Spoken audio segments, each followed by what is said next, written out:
Hey guys, and welcome to another episode of my Ironman series. And yeah, we are up to number 16 now, and from the last time we were working on the 70 thieving goal for the Deadliest catch quest.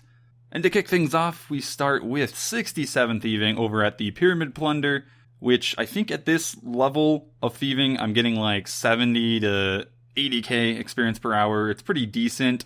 And I know a lot of people don't like thieving, but personally, I actually do enjoy the skill.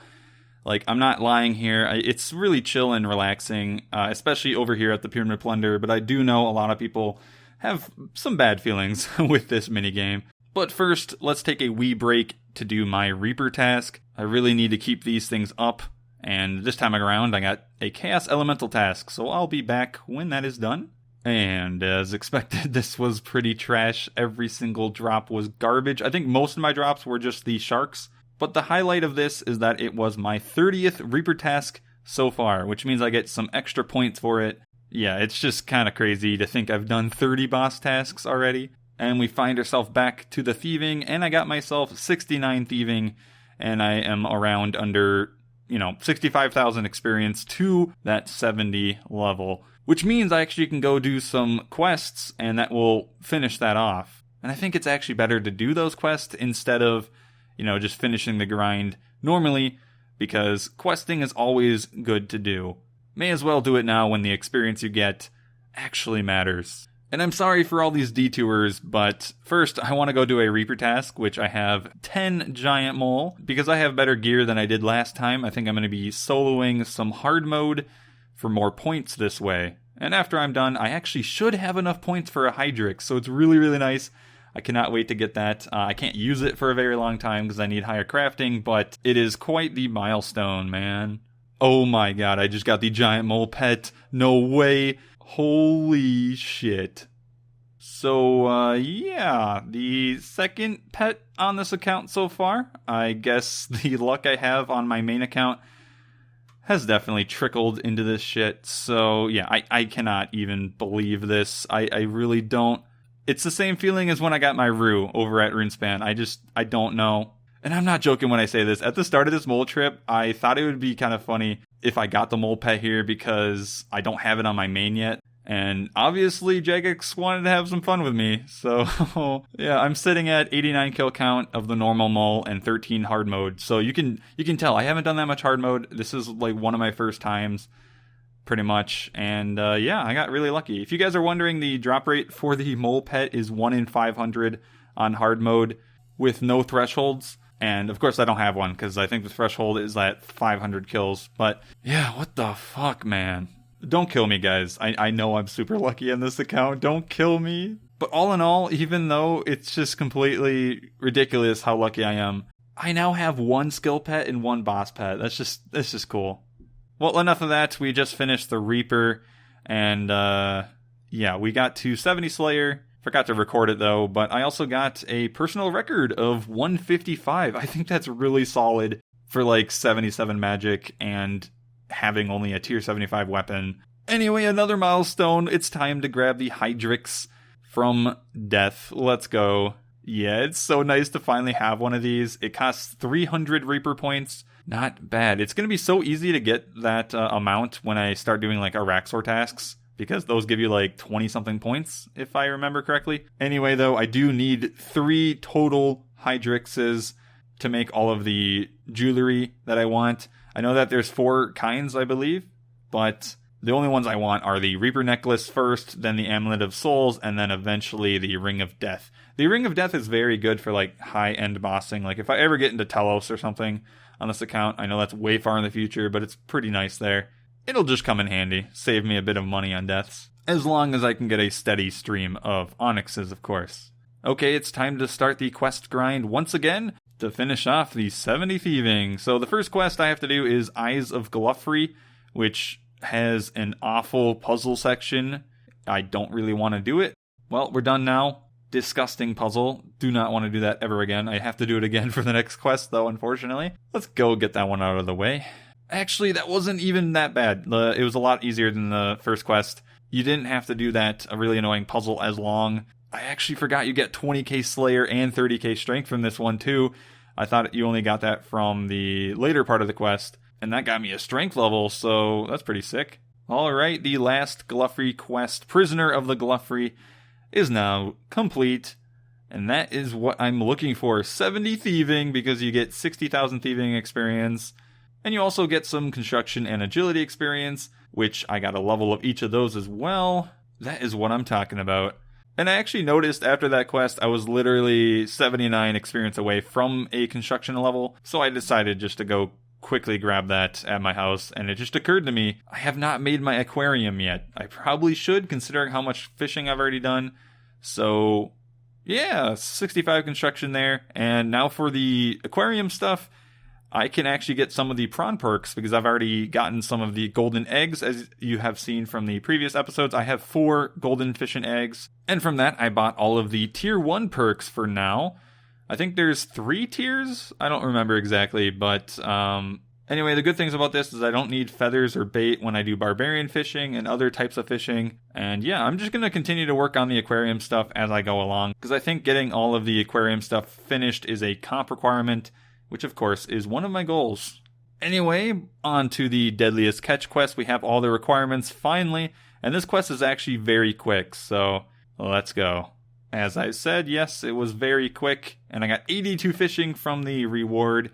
Also got to 200 quest points. That is definitely a milestone. Anyway, though, there is a bonus section after the quest that I can hunt the Thalassus, which is the thing you have to hunt for the quest. You can hunt it like 10 extra times for hunter experience, and I need to do that for the completionist cape. So again, I may as well do that. Get as much hunter experience out of the way now. We just caught Thalassus for the 10th time, got me to 73 hunter, and one more comp cape requirement out of the way. And now we only need one more thing to start woodcutting. Remember, guys, all of this stuff, Deadliest catch, and so on, has been for woodcutting, so I can actually cut teaks efficiently. Now, the place I have to woodcut these teaks is from Monkey Madness, so we gotta go do that quest now. Hopefully it is not as awful as I remember. Okay, right when I get to Ape Addle, I found an evil willow tree, so alright, I've never done evil trees yet on this account. I kind of forgot they existed, so I thought may as well test my luck at the reward. I looked on the Wikia. Apparently you can get some tree seeds and a decent amount of logs. I don't really have a need for willows, but doesn't hurt. And yeah, I heard the woodcutting experience isn't too bad either. Well, the reward was pretty garbage, look at that. But I probably should do these evil trees like every day. You can apparently do like 2 every reset, and yeah, it's actually really good woodcutting experience and decent fire making. Alright, enough of that bullshit, back to the quest. Easiest boss fight ever. Wow, okay. I swear, like every single boss fight on RS3 is just a joke. And that marks the end of Monkey Madness. Yes, the 5th quest done in this episode already. That's pretty crazy. And yeah, I went and grabbed the experience from Darrow. You can get some experience in attack, defense, strength, and HP. So you pick a combination of either strength and HP or attack and defense. The one you pick, you get 35k in each, and the other combination you didn't pick, you get 20k. So originally I was going to do attack and defense just because I didn't really want to train defense. But now that we're done with that 75 defense goal I had that we finished over at Dagonoth Kings, I'm going to pick strength and HP because I don't really enjoy training strength. I'm not even a huge fan of melee, especially on an Ironman. So strength and HP, thank you, 35k in each. We finally made it after all that work. Seriously, everything pretty much led up to this moment right now. I'll be woodcutting these teaks for a very long time. We are sitting at 61 woodcutting, almost 62, and we got to go all the way to 76. And I've mentioned this several times throughout my series. This is for Branches of Darkmire, and subsequently I'll need this for the Sun Spear. So essentially what this method entails is that you get the deposit box over here from the Deadliest catch quest, which is just beautiful. You can bank your teak logs here, and the reason why you want that instead of doing like dropping or whatever is that you can use these teak logs for construction. Granted, you need to pay a lot of money to make into planks, but this is really the only fast way of getting construction done on an Ironman other than waiting for logs from your kingdom. And another cool thing about this woodcutting at teaks dealio, instead of getting the teaks at the kingdom, is that you actually have a chance of getting special teak logs, which if you have 2 of them, you can give these to the plank maker guy, and he'll make your inventory of planks for free. So essentially, every 2 special logs, you get a free 27 planks. Because you can note the special logs, and they'll just take 2 every time. And it seems like I'm getting 1 special log like every 50 to 60 logs, so maybe a bit more rare than that. But generally, it means that, yeah, I'm going to be saving a lot of money this way. Because construction is very expensive. Each teak plank is 500 GP. It's ridiculous. I was also going to be doing like my weekly Tears of Guthics with summoning, because I do not like this skill at all, pretty much for Ironman. But I noticed that I actually have smithing as my lowest skill now, so there's the issue. Like, I'm now going to get experience in smithing, and I'd much rather get free experience in summoning. So yeah, instead of woodcutting right now, even though I just did all that work to AFK woodcut, I think it's a good idea to go get some smithing levels out of the way so I wouldn't have to worry about it interfering with my free summoning experience. And while I was thinking about that, I found that I had 1,300 iron ore in the bank still, so might as well just use all that up at the Artisan's Workshop. Should get me a decent amount of progress. Alright, 59 smithing, so I can do another Doric and Boric task, which I need to make 20 Mithril Warhammers, and I have all the Mithril bars in the bank from the Dragon Pickaxe grind, so we're good on that. And yeah, cool, 8,000 smithing experience reward, but the real kicker here is that you get 24,000 bonus experience that I can put into mining or smithing, just like all the other tasks. Of course, putting it right into smithing. Welp, I am now out of iron ore, and I'm not really feeling like going and mining more right now, even though it's probably the most efficient way of doing it, because I can mine like 1,000 per hour or something at the resource dungeon. But I did reach 62 smithing from all this, which is really a crazy amount of smithing levels. I think like 7 or 8. And yeah, I used the reputation I got at the Artisan's Workshop to buy the 20% respect reward. Okay, yeah, it's respect, not reputation, my bad. I bought the 20% one to give me a bit more experience when I'm making the correct burial armor. So when I go back here, I'll get a tad more experience. And actually, speaking of coming back here, looking at my stash of mithril ore, I forgot I have this many mithril ore from my cockroach grind from like episode 4. I don't have the coal right now, but don't worry, I will in just a few. But still, I can make mithril ingots once I have the coal, and that way I don't have to go mine some iron because I'm very lazy. So we're at my kingdom right now, and I have 9 workers on maples and the other 6 into coal. This should definitely be enough for me to use up my mithril ore. I think I only need like 2,000 or 3,000 or something like that. Hopefully I get that many. Oh, okay, never mind. 13,000. That is way more than I needed. Shit. I didn't have to put that many into coal. Okay. Hopefully that wasn't a waste. I should still be good on coal for a very long time now. And it actually might allow me to do steel ingots whenever I do get the motivation to go mine iron again, which is a bit better experience than iron ingots. And it only requires 2 extra coal for that. Not too bad. So I am putting in 800-ish mithril ingots worth of ore into the Artisan's Workshop. Let's do this. It should get me pretty close to 67, but we'll see. I didn't really do any hard calculations. Wow, okay, that was really quick. It's like 60% faster than the iron ingots, as far as I can tell. Maybe like 65% faster, but yeah, 64 smithing, and that means I can do another Doric and Boric's task. And we're done. Got 12,000 smithing right off the bat, and I collected the 36,000 bonus experience for smithing, of course. Gonna go back and finish the rest of the ingots. Alright, 72 farming. I was just farming some of the seeds I obtained from the kingdom earlier, and 72 is a really good level, because it means I can now grow kelquats every day. And I actually have 5 of those sitting in the bank, ready to be used. And if you have no idea what kelquats are, they are a tree right in the middle of Taibo Wanai, or like the city, south of the Karamja Lodestone. Yeah, it's essentially a tree that grows in like 24 hours or so, and it gives you 12,000 experience. So a very good tree, especially, I have 5 of them. That's 60,000 experience I can get. I just need to get poison ivy berries, which I think I have a couple, but I can start farming them again if need be. I have a bunch of those seeds from Slayer. Finally, I am on the last inventory for this smithing, and 67! There we go. Can't believe we've done from like 55 to this just in this video.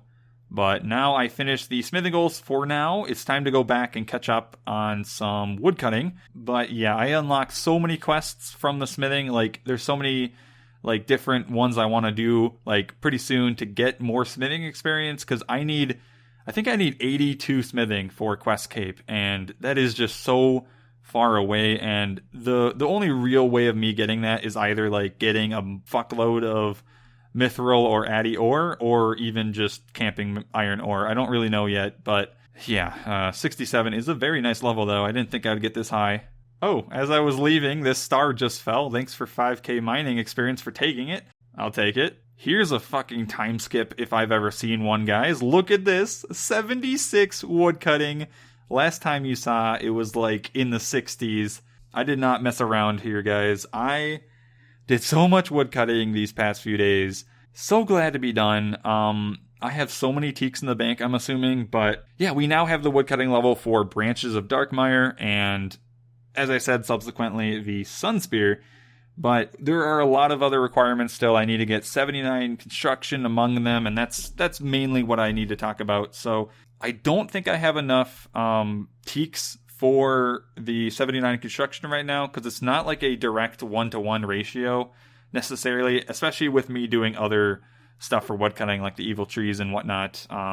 As I said, I will have my kingdom set on mahogany. That should help once I run out of teaks, but I'm actually thinking of going for more teaks and just finish with those instead, because I actually do need 80 woodcutting anyway for the Quest Cape with the Light Within quest or something. I need that for the quest where you get the Saren spells and whatnot. I haven't calculated this out, but if I go from 76 to 80 woodcutting, I should be able to have enough logs for 79 construction. Additionally, I'll get a lot more of those special logs too, but we're going to worry about that another time. I think this is enough progress for one episode. And with that, let's look at the stats we're sitting on. And yeah, we finished off with 1894 total level. I increased like 50 total levels. That is ridiculous. This is probably the most total levels gained in one episode in terms of like this level. Because, you know, like in the early stages, 50 levels is nothing. But I'm sitting at, you know, average of like 60, 70 skills right now. So that is really, really good. So I'm not sure what I'm going to do for my next episode, but we'll sure as hell finish the 1900 total.